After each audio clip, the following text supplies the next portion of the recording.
बिस्मिल्लाहिर्रहमानिर्रहीम। अस्सलामु अलैकुम। अज़ीज़ तालिबात, उम्मीद करती हूँ आप सब खैरियत से होंगे।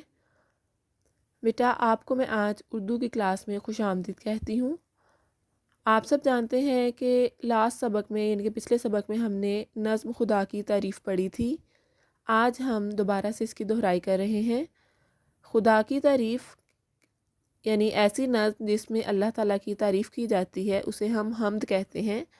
और इसी की वजाहत करते हुए इस नज़्म का नाम खुदा की तारीफ़ रखा गया है।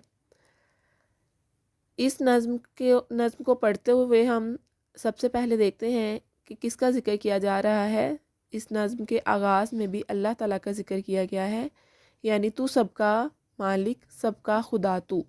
अब आपने इस बात को याद रखना है कि इस पूरी नज़्म में हम जिसका ज़िक्र कर रहे हैं, जिसकी बात कर रहे हैं, वो हमारा रब, हमारा मालिक अल्लाह ताला है।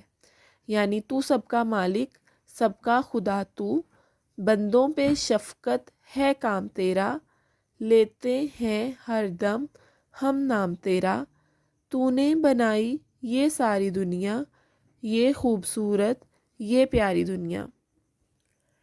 हैवान इंसान तूने बनाए, फूल और फल सब तूने बनाए, बागों में तूने पौधे उगाए, है आम सब पर एहसान तेरा, अख्तर को यारब है ध्यान तेरा।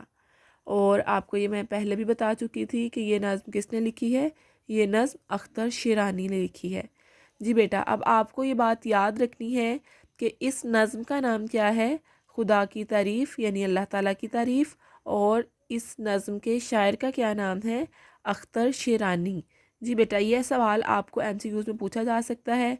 इसके अलावा आपसे मैंने कल कहा था कि इन अल्फाज की आपने इमला याद करने की कोशिश करनी है।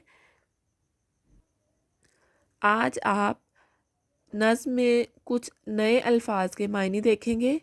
सबसे पहला लफ्ज़ है हैवान। आप देख सकते हैं हैवान। तो हैवान का मायने क्या है? जानवर। ठीक है, हैवान का मायने है जानवर। ये आपने याद रखना है कि हैवान किसे कहते हैं? हैवान जानवर को कहते हैं। इसी तरह शफ़क़त, शफ़क़त के मायने है मोहब्बत, मेहरबानी। रब, खुदा अल्लाह ताला, यानी जो हमारा अल्लाह ताला है उसी को हम रब के नाम से भी जानते हैं और खुदा के नाम से भी जानते हैं। फिर ध्यान, ध्यान का मतलब होता है ख्याल, हर दम हर वक्त। जी प्यारे बच्चों, आप सबको याद हो तो हमने कल नज़्म पढ़ी थी और नज़्म के मैंने आपसे कहा को मुश्किल अल्फाज के मायने और जो कुछ भी इसमें था यानी कि उसे वजाहत के साथ आपको बताने की कोशिश की थी। इसी तरह आज हमने नए अल्फाज के मायने पढ़े हैं। अब आप सबका घर का काम यही है कि आपने इन अल्फाज के मायने को याद करना है और फिर इन अल्फाज की इमला याद करके इसे आपने लिखते हुए अपनी वीडियो बनानी है और उस वीडियो को ग्रुप में शेयर करना है। उम्मीद करती हूँ आप ये काम अच्छे तरीके से करेंगे। आप सब अपना ख्याल रखिए। अल्लाह हाफिज़।